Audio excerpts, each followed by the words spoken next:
ఇయలే రామ్ నాకు ఇయలే రామ్ ముందు పడ్డదా పోతే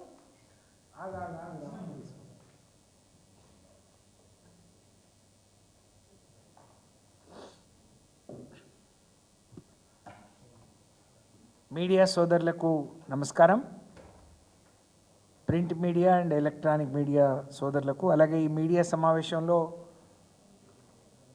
పాల్గొంటున్న గౌరవనీయులు శాసన మండలి సభ్యులు, రాష్ట్ర పార్టీ కార్యదర్శి పెద్దలు రవీంద్రరావు గారికి, గౌరవనీయులు శాసన మండలి సభ్యులు సోదరులు శ్రీనివాస్ రెడ్డి గారికి, గౌరవనీయులు మాజీ పార్లమెంట్ సభ్యులు జిల్లా పార్టీ అధ్యక్షులు మహబూబాద్ కవిత గారికి, అలాగే మీ అందరికీ మరొకసారి పేరు పేరున నమస్కారం. నిన్న మహబూబాద్లో లగచెర్ల గిరిజన బాధితులకు మద్దతుగా వాళ్ళకు ధైర్యాన్ని, వాళ్ళకు నమ్మకాన్ని, విశ్వాసాన్ని కల్పించాలనే ఉద్దేశంతో మహాధర్నాను మేము నిర్వహించుకోవాలని చెప్పి అనుకుంటే పోలీసులు మాకు అనుమతులు నిరాకరించడం జరిగింది. ఆ తర్వాత మేము చేసిన ధర్నా కావచ్చు, లేకపోతే అక్కడ ఇది కావచ్చు, మీరు అందరూ కూడా చూశారు.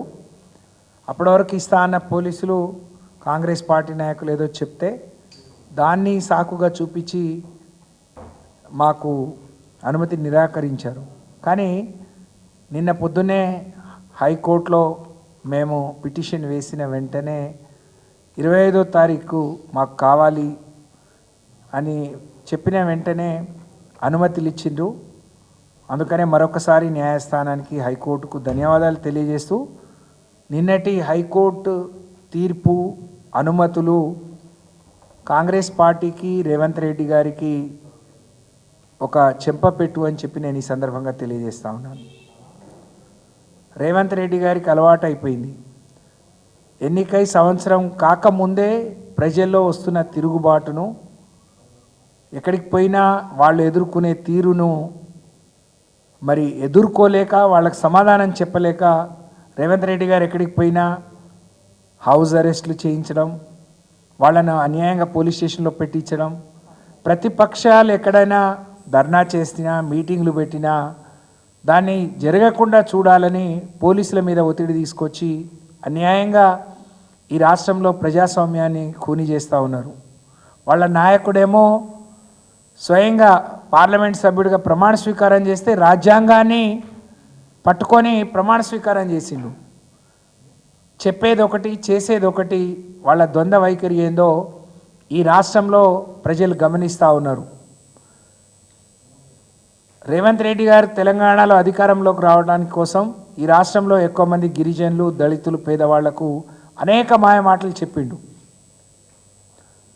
కానీ ఈరోజు వాళ్లకు తీరని ద్రోహం, తీరని అన్యాయం చేస్తూ ఉన్న విషయం, దానికి ఒక మంచి ఉదాహరణ లగచెర్ల అని చెప్పొచ్చు. అక్కడ ఉండే గిరిజనులకు వాళ్ళ తరతరాలుగా ముత్తాతలు, తండ్రులు, బిడ్డలు కాపాడుకుంటూ వస్తున్న కొద్దిపాటి భూమిని వాళ్ళ మానాన వాళ్ళు బతుకుతుంటే, వాళ్ళ కష్టమేదో వాళ్ళు పడుతుంటే, మరి రేవంత్ రెడ్డికి ఎప్పుడు కూడా ఎవరైనా పచ్చగా ఉంటే ఓరవలేని తనం ఉంది. పచ్చగా ఉన్న పల్లెల్ని ఆ రోజు కేసీఆర్ గారు, కేటీఆర్ గారు ఇక్కడ ఫార్మా సిటీ అంటే ఫార్మా విలేజ్ పెడతా అని చెప్పి, ఇంకెక్కడైనా మరి తిరగబడతారేమో, ఇక్కడ అమాయకులు, నేను ముఖ్యమంత్రి కాబట్టి భయపెట్టి వాళ్ళని ఇబ్బంది పెట్టి ఖాళీ చేయించవచ్చని చేస్తే, ఆ గిరిజనులు, ఏమీ తెలియని అమాయక గిరిజనుల తిరుగుబాటు చూసి రేవంత్ రెడ్డి కంగు తిన్నట్టు అనిపిస్తూ ఉంది. వాళ్ళు ఈ విధంగా తిరగబడతారని తెలియదు. దానికి కేటీఆర్ గారు నేర్పించిందని, ఇవాళ ఏదో కేసీఆర్ గారు నేర్పిస్తే చేసిందని, కనీసం ఆ ఆడవాళ్ళు, చదువు రాని, హైదరాబాద్ ముఖం కూడా చూడని ఆడవాళ్ళు ఎంత ధైర్యంగా దేశ రాజధానికి పోయి చెప్పాల్సిన కాడ ఎంత గొప్పగా వాళ్ళ బాధ, వాళ్ళ ఆవేదన ఏ విధంగా చెప్పుకున్నారో, మరి విన్నవాళ్ళు కూడా అంత గొప్పగా చెల్లించిండ్రు. దాన్ని వాళ్ళు చాలా వాళ్ళ వైపు న్యాయం ఉంది, ధర్మం ఉంది అని చెప్పి వాళ్ళు స్పందించిన తీరు, ఇవాళ మానవ హక్కుల కమిషన్ దాన్ని సుమోటోగా తీసుకొని మేము తప్పకుండా దాని మీద చర్య తీసుకుంటామని చెప్పిన తీరు దానికి ఒక నిదర్శనం. కానీ ఇక్కడేమో కేటీఆర్ గారు చెప్తే చేసిండ్రు, కేసీఆర్ గారు చెప్తే చేసిందని దానికో రాజకీయ రంగు పులిమి వాళ్ళని ఇంకా ఇబ్బంది పెట్టాలి. ఎందుకంటే ప్రజల్లో పలసనైపోయిండు రేవంత్ రెడ్డి గారు. ఇవాళ సొంత నియోజకవర్గంలో మరి గిరిజనులను ఒప్పించలేక వాళ్ళని బజారున పడేసి ఆయన కూడా బజారున, అసలు వాళ్ళని బజారు పడేయటం ఒక ఎత్తు అయితే ఆయన బజారున పడిపోయిండు. ఇవాళ అందరూ అసహించుకునే విధంగా ఒక ముఖ్యమంత్రి సొంత నియోజకవర్గంలో ఇంత తిరుగుబాట అని అందరూ మరి చూసే విధంగా ఇవాళ రేవంత్ రెడ్డి పరిపాలన కానీ ఆయన పనితీరు కానీ ఉంది అనే విషయాన్ని ఈ సందర్భంగా నేను గుర్తు చేస్తూ, అమాయకమైన గిరిజనుల మీద ఆయన బ్రహ్మాస్త్రం. సొంత తమ్ముడు సొంత అన్నం లగచర్లకు పోతే 100 మంది పోలీసులు వస్తారు, కానీ ఒక ఐఏఎస్ అధికారి కలెక్టర్ పోతే మాత్రం కనీసం భద్రత ఇవ్వలేకుండా, అంటే ఆ ఘటనకు ప్రేరేపణ మరి వాళ్ళందరినీ ఆ విధంగా చేయమని చెప్పి ఇండైరెక్ట్గా రేవంత్ రెడ్డి గారు ఉసిగొల్పి అక్కడ అమాయకులను బలి చేసి ఈరోజు ఆ కుటుంబాలు ఇండ్లు వదిలేసి భూములు వదిలేసి, ఒకవైపు పంటలు ఇవాళ కోత వచ్చాయి, మా పంటలు కోతకు వచ్చినాయి, మా గొడ్లు బర్రెలు ఎక్కడున్నాయో తెలియదు, చిన్న పిల్లల్ని వదిలేసి పారిపోయారు. కొంతమంది జైల్లో ఉన్నారు, కొంతమంది బయటికి వెళ్ళిపోయారు. ఆడవాళ్ళు పాపం 4-5 రోజులు చుట్టూ దేశ రాజధాని అందరి కాళ్ళు చేతులు పట్టుకొని ఇవాళ వేడుకునే పరిస్థితి. ఇవాళ లగచెర్ల వాళ్ళనే మెప్పియలేని రేవంత్ రెడ్డి రాష్ట్రానికే మెప్పిస్తాడు. ఎన్ని రోజులు ఈ నిర్బంధ మరి పాలన సాగిస్తాడో మనం చూడాల్సిన అవసరం ఉంది. దీనికి పులు స్టాపు మానకోట నుంచి మొదలైంది అనుకుంటున్నాం. మేము మానకోట నిజంగా నిన్న అయిపోయేది, చాలా శాంతిపూర్వకంగా సామరస్యంగా అయిపోయే దాన్ని ఇంత జటిలం చేసి కోర్టు వరకు పోయి ఇవాళ కోర్టు తీర్పు నీకు ఒక చెంపపెట్టు. మానకోటతో ఎవరు పెట్టుకున్నా మరి వాళ్ళకు మూడినట్టే. ఆ రోజున కాంగ్రెస్ కూడా మానకోటతో గొడవ పెట్టుకుంది, ఆ రోజు వాళ్ళకు మూడింది. ఈరోజు కూడా మానకోట నుంచే మీ పతనం, మీ కౌంట్ డౌన్ మరి మొదలైంది రేవంత్ రెడ్డి గారు అని చెప్పి నేను ఈ సందర్భంగా తెలియజేస్తా ఉన్నాను. నిజంగా మేము ఆ రోజు కేసీఆర్ గారు పోలీసులను ఫ్రెండ్లీ పోలీసులుగా, లేకపోతే ప్రతిపక్షాలు ఎక్కడైనా పోవచ్చు. ఇవాళ రాహుల్ గాంధీ గారు ఇక్కడ కాశీ నుంచి కన్యాకుమారి వరకు యాత్ర చేసి వయా తెలంగాణ వచ్చిండు. నీ బట్టి విక్రమార్క పాదయాత్ర చేసిండు, నీ నాయకులందరూ పాదయాత్ర చేస్తే మేము అనుమతులు ఇచ్చినాం. కానీ మా సభలకు అనుమతులు ఇవ్వవు. మరి ప్రతిపక్షం గొంతు విప్పే పరిస్థితి లేకపోతే మరి అంటే నీ మీద తిరుగుబాటు మొదలైంది, ప్రజలు ప్రశ్నిస్తారు కాబట్టి వాళ్ళని అణిచివేయాలి, వాళ్ళను నిర్బంధించాలి అని చెప్పి నువ్వు ఆలోచన ఏదైతే చేస్తున్నావో ఇది సరి అయింది కాదు. ఇప్పటికైనా నీ కనువిప్పు, కోర్టు జడ్జిమెంట్ ఒక చెంపపెట్టు, ఒక కనువిప్పు అని చెప్పి ఈ సందర్భంగా తెలియజేస్తూ, కోర్టు మీద మాకు ఉన్న విశ్వాసం, నమ్మకం మరొకసారి నిన్నటి మరి తీర్పు ద్వారా బలపడింది అని చెప్పి, కోర్టు ఏదైతే ఆదేశం ఇచ్చిందో దాని మేరకు 21వ తారీఖున మంచి వాతావరణంలో మరి 25వ తారీఖున గొప్పగా సభ నిర్వహిస్తాం, ధర్నా నిర్వహిస్తాం. అలాగే మా నాయకుడిని మళ్ళొకసారి మరి వారిని రమ్మని చెప్పి అక్కడ ప్రజలు, కుల సంఘాలు, ప్రజా సంఘాల కోరిక మేరకు మరొకసారి కేటీఆర్ గారిని మరి ఆహ్వానించడానికి మేమందరం కూడా వచ్చాము అని చెప్పి ఈ సందర్భంగా తెలియజేస్తూ, గౌరవ ఎమ్మెల్సీ గారు రవీందర్రావు గారిని మాట్లాడాల్సిందిగా కోరుతా ఉన్నాను. మీడియా సమావేశంలో పాల్గొంటున్న మాజీ మంత్రివర్యులు ఎమ్మెల్సీ గారు సత్యవతి గారు, అలాగే పోచంపల్లి శ్రీనివాసరెడ్డి ఎమ్మెల్సీ గారు, మాలోత్ కవిత గారు మాజీ ఎంపీ, మహబూబాద్ జిల్లా పార్టీ అధ్యక్షురాలు, మీడియా మిత్రులకు నమస్కారం. మొన్న 2 రోజులు కూడా ధర్నా కోసం మేము దరఖాస్తు చేయడం జరిగింది. ఎస్పీ గారిని విజ్ఞప్తి చేశాం, అనుమతి ఇస్తామన్నారు. చివరి నిమిషంలో అనుమతి నిరాకరించారు. నిరాకరిస్తూ ఒక లెటర్ కూడా ఇచ్చారు. దాంట్లో విషయాలు ఒక 3-4 విషయాలు చెప్పారు. దాంట్లో ఒకటి ఏంటంటే లా అండ్ ఆర్డర్ సమస్య ఉంది అనేది.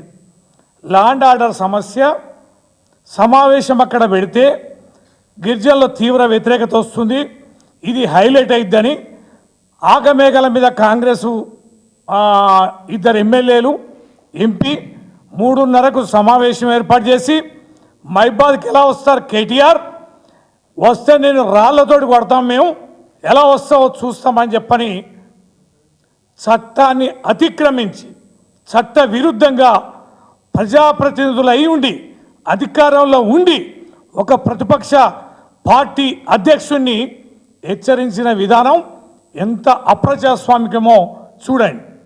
మీరు గతంలో గిరిజనుల భూములు తీసుకోలేదా? ఎస్, మేము తీసుకున్నాం. కలెక్టర్ ఆఫీస్కి, మెడికల్ కళాశాలకు తీసుకున్నాం. అవన్నీ కూడా ప్రభుత్వ భూములు అయినా కూడా గిరిజనులకి ఎకరానికి ప్రభుత్వ భూములు అయినా కూడా మేము ఎకరానికి 18 లక్షలు చొప్పున 23 లక్షల రూపాయలు ఎకరానికి కట్టించి వాళ్ళని మెప్పించి ఒప్పించి ప్రజాహితం మైబాద్ గిరిజనుల కళలని ఆడ తీర్చడం కోసం వైభవపేతంగా మైబాద్ గిరిజన ప్రాంతాన్ని అభివృద్ధి చేయడం కోసం జిల్లా ఇవ్వడమే కాకుండా అలాంటి గిరిజన బిడ్డలు అలాంటి వెనుకబడిన ప్రాంతానికి మెడికల్ కళాశాల అందించి కలెక్టర్ కార్యాలయాన్ని అక్కడ నిర్మించి ఇచ్చారు. నువ్వు దేనికోసం తీసుకున్న భూములు రేవంత్ రెడ్డి? నీ సొంత నియోజకవర్గంలో ఇవాళ ప్రైవేటు కంపెనీలకి, నీ బంధువర్గానికి పచ్చగా పండుతున్న పంట భూములని ఇవాళ అడ్డికి పావుషేరు గుంజుకొని బెదిరించి అదిరించి 8 నెలల నుంచి వాళ్ళని హింస పెట్టి భయాందోళనకు గురి చేసి గుంజుకుంటున్నావు. దీనికి దాని పోలిక ఉందా? సిగ్గుండాలి కదా మాట్లాడడానికి, పోల్చుకోవడానికి కూడా. ఏ రకంగా పోలిక ఉంది? మైబాద్ గిరిజనుల భూములు తీసుకునేది ఏంది? నీ యొక్క లక్షలు తీసుకునే భూములకు సంబంధించేది. ఇక్కడ జరుగుతున్న కుట్ర కూడా తెలంగాణ ప్రజలందరికీ అర్థం కావాలి. 14,000 ఎకరాలు ఈ రాష్ట్రంలో ఎన్ని ఫార్మా కంపెనీలు పెట్టుకోవడానికైనా సరిపోను భూమిని గత కేసీఆర్ గారి ప్రభుత్వం ఎక్వైర్ చేసింది, మౌలిక వసతులను సమకూర్చింది. విషతుల్యం కాకుండా ఆ ప్రాంతాన్ని అన్ని రకాలుగా ప్రికాషన్స్ తీసుకొని నిబంధనలకు అనుగుణంగా ఫార్మా కంపెనీల కోసం కేటాయించారు. ఇవాళ నువ్వు చేస్తున్నది ఏంది?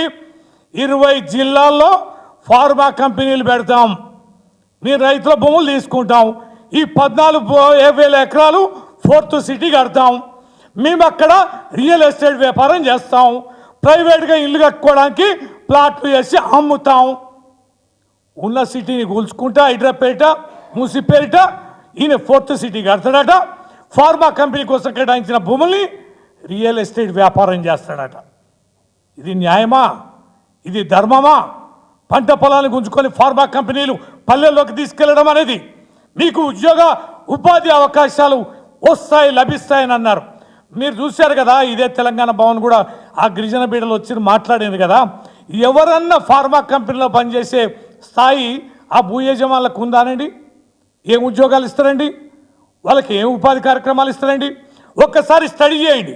మిర్యాలగూడల దగ్గర కూడా ఇంటీరియర్ ప్లేస్లో ఒక ఫార్మా కంపెనీ పెట్టారు.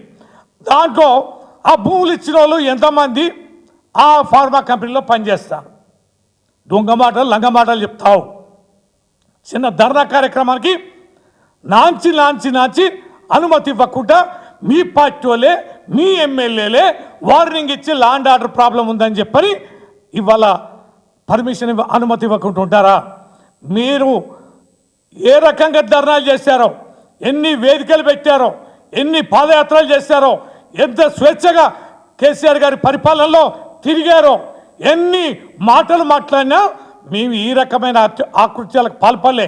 ఎక్కడ మంత్రుల ప్రోగ్రాం ఉన్నా, ముఖ్యమంత్రి ప్రోగ్రాం ఉన్నా మా బీఆర్ఎస్ పార్టీ నేతలందరినీ హౌస్ అరెస్టులు చేయడం, వార్నింగ్లు ఇవ్వడం, ఇది దుర్మార్గ పాలన. ఏమన్నావు? ధర్నా చౌకులు ఇస్తాం, ప్రజాపాలన తీసుకొస్తాం, ప్రజాస్వామ్యయుతంగా నడుపుతాం, బ్రహ్మాండంగా 6 గ్యారెంటీలు 13 హామీలు అమలు పరుస్తాం. ఓ ఊకదంపుడు ప్రజాస్వామ్య విధానాలు, దొరల గడిలు బద్దలైనాయి, ఇనుప గంచెలు బద్దలైనాయి.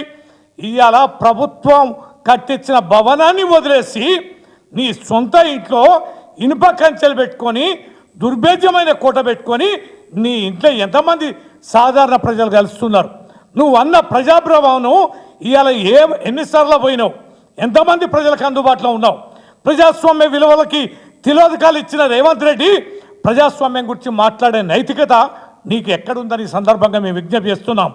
6 గ్యారెంటీలు అమలు పరచక నువ్వు ఆగమ్య గోచరంలో పడిపోయి వేగవంతంగా నిధులను సమకూర్చుకునే పనిలో పడిపోయి ఇవాళ డైవర్షన్ పాలిటిక్స్ చేస్తూ బీఆర్ఎస్ పార్టీని కావాలని కుట్రదారులను పేర్కొంటూ అనేక కమిషన్లు వేసి విచారణలు చేసి వీలైనంత తొందరగా జైల్లో పంపించాలనేది నువ్వు చేస్తున్నది కుట్రనా?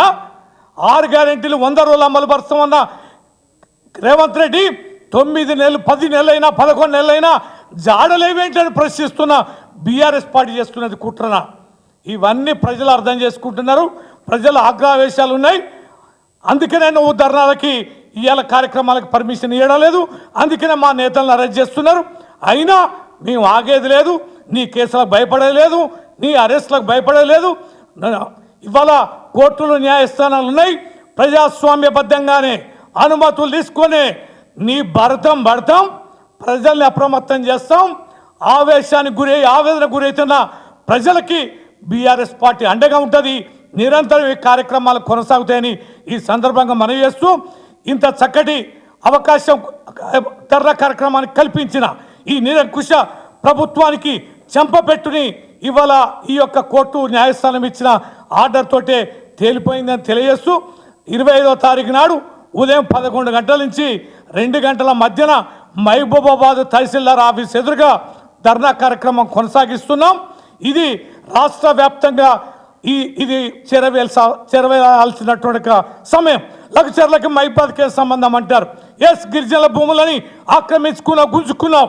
ఇవాళ లగచర్లతోటే ఆగుతుందనే నమ్మకం కనిపించడాలే. యావత్ తెలంగాణలో పేదల భూములు, బడుగు బలహీన వర్గాల భూములు గుంజుకోవడానికి ప్రయత్నం చేస్తే ప్రజలు ఊరుకోరు బిడ్డ అని చెప్పడం కోసమే ఈ మహిబాద్ ధర్నా కార్యక్రమం అని ఈ సందర్భంగా మనం చేస్తున్నాం. తొండలు గుడ్లు పెట్టే భూములు అన్నావు. ఇవాళ పేపర్ ద్వారా సోషల్ మీడియాలో మొత్తం రైతులందరూ చూపిస్తున్నారు.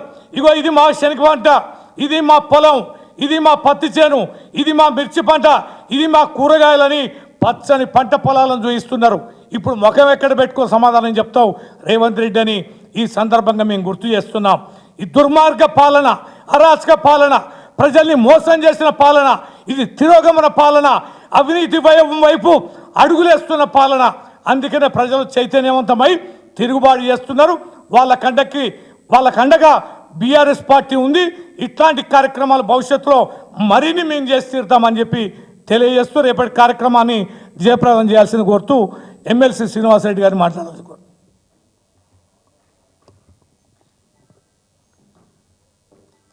మీడియా సమావేశంలో పాల్గొన్నటువంటి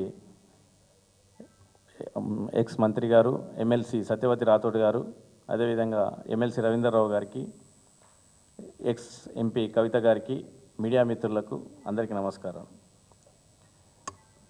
కాంగ్రెస్ ప్రభుత్వం వ్యవహరిస్తున్న తీరుకు, లగిచెర్లలో జరుగుతున్న సంఘటనకు, పేద గిరిజన దళిత పేద రైతులకు పైన జరుగుతున్న నిరంకుశ దాడులకు వ్యతిరేకంగా ధర్నా చేస్తామని 21వ తారీఖు నాడు మహబూబాద్లో ఎంఆర్ఓ ఆఫీసు ధర్నా కార్యక్రమం పెట్టుకోవడం జరిగింది. 2 రోజుల ముందే 19వ తారీఖు నాడే మేమందరం కూడా డిఎస్పి గారికి, కలెక్టర్ గారికి అండ్ ఎస్పీ గారికి లెటర్ పెట్టడం జరిగింది.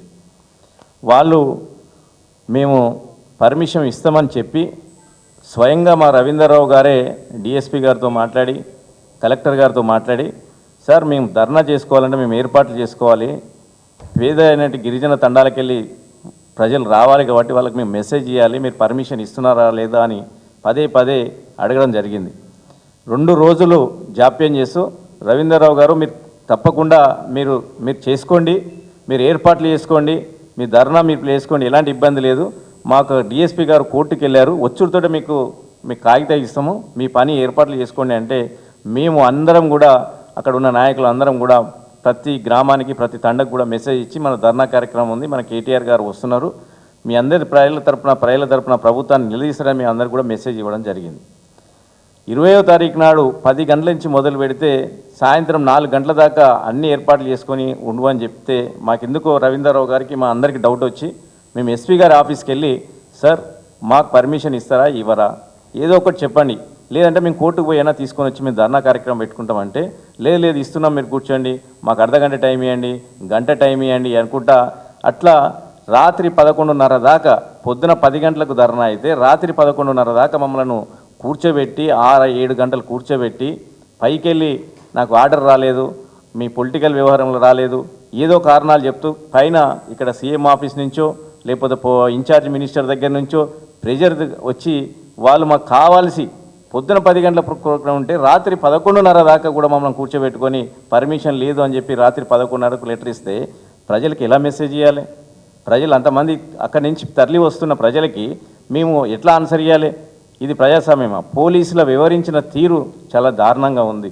ఎందుకంటే టీఆర్ఎస్ ప్రభుత్వంలో ఉన్నప్పుడు, మా ప్రభుత్వం ఉన్నప్పుడు ఎవరు రేవంత్ రెడ్డి పాదయాత్ర చేసినా, బట్టి పాదయాత్ర చేసినా, రాహుల్ గాంధీ వచ్చి సభలు పెట్టుకున్నా, ఇంకెవరు పెట్టుకున్నా కూడా ముందే వాళ్ళు అడిగిన పర్మిషన్ ఇచ్చి పోలీసు ప్రొటెక్షన్ ఇచ్చి అన్నీ కూడా చేయడం జరిగింది. వాళ్ళు కావాల్సి అక్కడ లోకల్ ఎమ్మెల్యే మురళీ నాయక్ గారు, రామచంద్ర నాయక్ గారు, బలరాం నాయక్ గారు కావాల్సి మాట్లాడి కేటీఆర్ వస్తే రాళ్లతో కొడతాం, ఇది చేస్తామంటే వాళ్ళ మీద ఎట్లాంటి యాక్షన్ లేదు. ఒక ప్రజాస్వామ్యంలో ఒక ఎమ్మెల్యేగా ఉండి బాధ్యత తీసుకున్న వారి పైన పోలీసులు ఎందుకు మీరు ఇట్లా ప్రోకేట్గా మాట్లాడుతున్నారు అని చెప్పి వాళ్ళ మీద కేసులు పెట్టకుండా ఉల్టా మాకు పర్మిషన్ ఇవ్వకుండా, ధర్నా చేయకుండా మమ్మల్ని రాత్రి 11:30 దాకా వెయిట్ చేయించి మమ్మల్ని 6-7 గంటలు వాళ్ళు వివరించిన తీరు, పోలీసులు వేసిన తీరు చాలా దారుణంగా ఉండే. పొద్దున ఏం జరిగిందని మీరు 11:30కి ఇచ్చారు. మా ప్రజలందరూ కూడా ఆ రోజే రాత్రి సత్యవతి రాథోడ్ గారు మేమందరం కూడా మెసేజ్ ఇచ్చినాం, మనకు ధర్నాకు పర్మిషన్ ఇవ్వలేదు, మేము కోర్టుకు పోయి తీసుకొని వస్తాం, మన ధర్నా కార్యక్రమం ఉంటుంది అని ప్రజలు మీరు ఎవరు కూడా మహబూబాద్ టౌన్ దాకా రావద్దు, ఇబ్బంది పడద్దని చెప్పడం జరిగింది. ఏం జరిగిందని పోలీసులు 1000 మందితోటి కవాతు మహబూబాద్లో గల్లీ గల్లీ తిరుగుతూ మైకులతోటి ప్రజలు ఎవరు రావద్దని 144 సెక్షన్ పెట్టి 30 యాక్ట్ పెట్టి చాలా ప్రజలు అక్కడ ఉన్న వ్యాపారం చేసుకున్న ప్రజలను, వ్యవసాయ పనుల మీద వచ్చే ప్రజలను, దుకాణాలకు సమాన్ కోసం వచ్చే ప్రజలను, పెళ్లి కార్యక్రమాలు ఉంటే అక్కడ పెళ్లికి కావాల్సిన బట్టల దుకాణాలకు రావాల్సిన ప్రజలను మీరు 144 సెక్షన్ పెట్టి ప్రజలను రాకుండా వాళ్ళ యొక్క రొటీన్ పనులు చేసుకోకుండా మీరు చేసిన దానికి దారుణంగా ప్రజలందరూ కూడా ఇబ్బంది పడి ఇప్పుడు ఇది ఒక ఉద్యమంగా మారిపోయింది. అప్పుడు ఎప్పుడైతే 2010లో జరిగిన మానుకోటలు ఏదైతే జరిగిందో మరొక్కసారి మళ్ళీ ఉద్యమంగా మారి ఇప్పుడు ఈ కాంగ్రెస్ రేవంత్ రెడ్డి సర్కార్కి ఈ మానుకోట నుంచి మొదలై ఈ ఉద్యమం ఇట్లే కొనసాగుతుంది. మేము ఖచ్చితంగా కోర్టుకు వెళ్ళినాం, మీరు ఇచ్చిన కాపీ పైన మేము కోర్టుకు వెళ్ళి కోర్టు వారి ద్వారా 25వ తారీఖు నాడు ధర్నా కోసం కేటీఆర్ గారి ధర్నా కోసం పర్మిషన్ తెచ్చుకోవడం జరిగింది. ఈ పేద ప్రజల కోసం, లగిచెర్ల రైతుల గిరిజనుల కోసం, పేద రైతుల కోసం ఖచ్చితంగా ఈ పోరాటం ఆగదు, ఈ ధర్నా కార్యక్రమం నడుస్తాయి. మీరు కూడా రేపటి నుంచి ఏదైనా కార్యక్రమం చేయాలంటే ఖచ్చితంగా మీరు కూడా పోలీసుల పర్మిషన్ ఎలా ఇస్తారో మీరు కూడా కోర్టుల దాకా తెచ్చుకుంటారా? ఇది ఏం ప్రజాస్వామ్యం అని మేము కూడా గుర్తుపెట్టుకుంటాం. కేసీఆర్ ప్రభుత్వంలో ప్రతి ఒక్క రంగానికి కానీ ప్రతి ఒక్క ప్రజలకు కానీ ఎలాంటి ఇబ్బందులు లేకుండా చూసుకోవడం జరిగింది. మీరు ప్రతి కార్యక్రమం, ప్రతిపక్షం చేసే ప్రతి కార్యక్రమానికి మీరు అడ్డు తగులుతున్నారు. అడ్డు తగిలి మా కార్యక్రమాలు చేసుకోకుండా, మా ప్రోగ్రాములు చేసుకోకుండా మీరు ఎంత అడ్డుకుంటే మేము ఇంకా అంత వేగంగా అంత పెద్దగా కూడా కార్యక్రమాలు చేస్తాం. ఖచ్చితంగా కేటీఆర్ గారి ప్రోగ్రాం ధర్నా కార్యక్రమం 25వ తారీఖు నాడు మహబూబాద్లో జరుగుతుంది. మహబూబాద్ మొత్తం జిల్లా వ్యాప్తంగా కూడా లంబాడి గిరిజనులు అందరూ కూడా వచ్చి మద్దతుగా ధర్నా చేయబోతున్నారు. లంబాడి సంఘాలు కూడా అన్ని సంఘాలలో కూడా వచ్చి మద్దతు ఇవ్వబోతున్నారు. ఖచ్చితంగా ఇది విజయవంతం జరగాలని కోరుకుంటూ ప్రజలందరూ కూడా 25వ తారీఖు నాడు ఎంఆర్ఓ ఆఫీస్ దగ్గర జరిగే మన ధర్నా కార్యక్రమంకి హాజరు కావాలని కోరుకుంటున్నాను.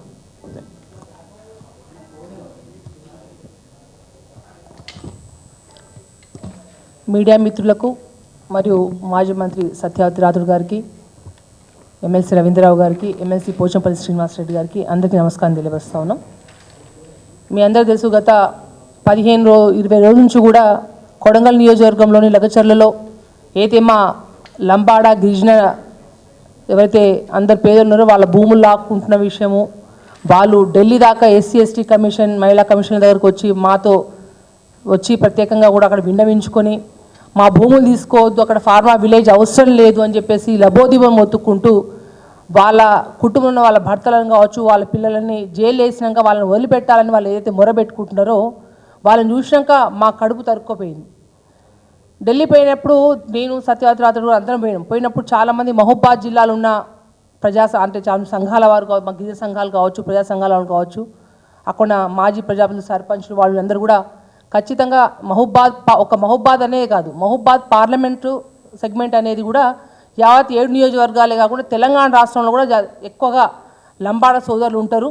ఖచ్చితంగా కేటీఆర్ గారిని మీరు విజ్ఞప్తి చేసి మహబూబాద్ హెడ్ క్వార్టర్లో అందరు గిరిజనులు కలిసి కూడా లగచర్లలో జరిగిన తండావాసుల దౌర్జన్యాన్ని మనందరం కూడా ఖండించాలి. వాళ్ళందరికీ మనోధైర్యం నింపడానికి సపోర్ట్గా ఉండాలి. కేటీఆర్ గారిని తీసుకురావాలని వారి అన్నాక వారి విజ్ఞప్తి మేరకే నిన్న మేము మహాధర్నా అయితే మహబూబాద్ పట్టణంలో ఏర్పాటు చేసామో మహాధర్నా కొరకు అంటే నిన్న కాకుండా మొన్న 2 రోజులు కూడా ఎస్పీ గారి దగ్గర స్వయంగా రవీంద్రరావు గారు మేము మా పార్టీ తరఫున కూడా పర్మిషన్కి అప్లై చేయడం జరిగింది. ఆ రోజు ఎస్పీ గారు కూడా సానుకూలంగానే ఈ ధర్నా అంటే ఏముంటుందంటే మీరు రెగ్యులర్గా జరిగే ప్రాసెస్ కదా చేసుకోండి అని చెప్పి వాళ్ళు సానుకూలంగా చెప్పడం, వాళ్ళు మీరు ఏర్పాట్లు కూడా చూసుకోండి, ఇబ్బంది అంటే మాకు ఏర్పాట్లు అంటే ఏం లేదు, గ్రామ స్థాయిలో కేటీఆర్ గారు వస్తున్నారని సమాచారం ఇవ్వాలనే ఉద్దేశంతో అందరూ కూడా చెప్పడం జరిగింది.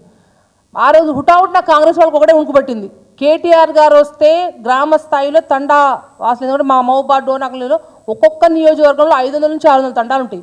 తండాలలో పూర్తిస్థాయి మెసేజ్ పోతే ఇప్పటికే కాంగ్రెస్ ప్రభుత్వం వ్యతిరేకత మూట కట్టుకుంది. తండాలలో గ్రామాల్లో అందరూ కూడా వ్యతిరేకత మూట కట్టుకుంది. సంక్షేమ ఫలాల్లో కూడా అందరూ వైఫై వాళ్ళంతా పూర్తిగా కూడా ఫెయిల్ అయిందని చెప్పే ఉద్దేశంతో కాంగ్రెస్ వాళ్ళు హుటాహుటిన ఎమ్మెల్యే క్యాంప్ హౌస్లో ఇటు డోనాకల్ ఎమ్మెల్యే, మహబూబాద్ ఎమ్మెల్యే, ఎంపీ గారు కూర్చొని ప్రెస్ మీట్ పెట్టి స్వయంగా డోర్నాకల్ ఎమ్మెల్యే గారే కేటీఆర్ గారు వస్తే రాళ్లతో కొడతా ఉంటారు. మేము ప్రధానంగా మా డిమాండ్ బీఆర్ఎస్ పార్టీ తరఫున పోలీస్ వాళ్లకు, మీరు సాఫీగా జరిగే ధర్నా కార్యక్రమం మీరు నిన్న అడ్డుపడ్డారు, కానీ రాళ్లతో కొడతామన్న డోర్నాకల్ ఎమ్మెల్యే గారు సుమోటోగా మీరు ముందు ఫస్ట్ కేసు పెట్టాలని డిమాండ్ చేస్తా ఉన్నాం. అంటే మీకు లైవ్గా కనిపిస్తూనే ఉంది కదా. అంతేకాకుండా ఏదైతే 25వ తారీఖు జరుగుతున్న దానికి మేము అన్నాం కేటీఆర్ గారు తప్పకుండా వస్తుంది, ఎందుకంటే మా బాధ్యత, మేము గిరిజన బిడ్డలం, మేము ఇవాళ వాళ్ళ ఓట్లతో ఈ స్థానంలో కూర్చునే వాళ్ళం. మీరు ఇవాళ వాస్తవంగా మీరు ప్రెస్ మీట్ పెట్టిందంటే మాకు అర్థమవుతుంది ఏంటంటే మీరు గిరిజన నాయకులు గిరిజనులకి వ్యతిరేకంగా ఉన్నారా కాంగ్రెస్ నాయకులని నేను ప్రశ్నిస్తూ ఉన్నా. మీరు ప్రెస్ మీట్ పెట్టి కేటీఆర్ ఎవరిని ఎందుకు వస్తున్నారండి? కేటీఆర్ గారు వచ్చేది గిరిజనులకి అండగా ఉండడానికి, మీరు భయపడవద్దని చెప్పడానికి. ఇక మహబూబాద్తో ఇది ఆగదండి. తెలంగాణ రాష్ట్రంలో ఏ గిరిజన బిడ్డ మీదైనా ఎటువంటి ఇబ్బంది అయినా కూడా, వాళ్ళకి ఎక్కడైనా ఏ భూములు లాక్కున్నా ఏది చేసినా కూడా బీఆర్ఎస్ పార్టీ పూర్తి స్థాయిగా మీ అందరం కూడా తెలంగాణ రాష్ట్రంలో ఏ గూడానికైనా సరే, ఏ తండాకైనా, ఎవరికి ఇబ్బంది అయినా కూడా మేము అందరం కూడా అండగా ఉంటామని చెప్పేసి మీ అందరూ తెలియపరుస్తూ ఉన్నాం. అండగా ఉంటే ఒక మహబూబాద్తో ఆగదు. కాబట్టి ఇవాళ న్యాయస్థానం ఏదైతే మా విజ్ఞప్తి మేరకు ఎవరైతే పోలీసు వాళ్ళు ప్రత్యేకంగా కాంగ్రెస్ నాయకులకు వాళ్ళు భయపడి నిన్న మీరు ఆపిండ్రు, కానీ 25వ తారీఖు మాత్రం ఎవరు ఆపలేరండి. ఇవాళ ప్రత్యేకంగా న్యాయస్థానం మాకు అయితే ప్రత్యేకంగా మా విజ్ఞప్తి మేరకు వారు ఆర్డర్ ఇచ్చిండ్రు, 20వ తారీఖు పర్మిషన్ ఇచ్చిండ్రో మనస్ఫూర్తిగా కూడా మేము మా గిరిజన నాయకుల తరఫున కూడా న్యాయశాఖ కూడా మనస్ఫూర్తి చేతులు జోడించి ధన్యవాదాలు తెలియపరుస్తా ఉన్నా. 20వ తారీఖు జరగబోయే ఈ ధర్నాకు అందరూ కూడా మిగతా సంఘాల నాయకులు కూడా విజ్ఞప్తి చేస్తున్నారు. మీ విజ్ఞప్తి మేరకే కేటీఆర్ గారు వస్తున్నారు, మీరు అందరూ వచ్చి కూడా దీన్ని దిగ్విజయం చేయాలని మనస్ఫూర్తి కోరుతా ఉన్నాను.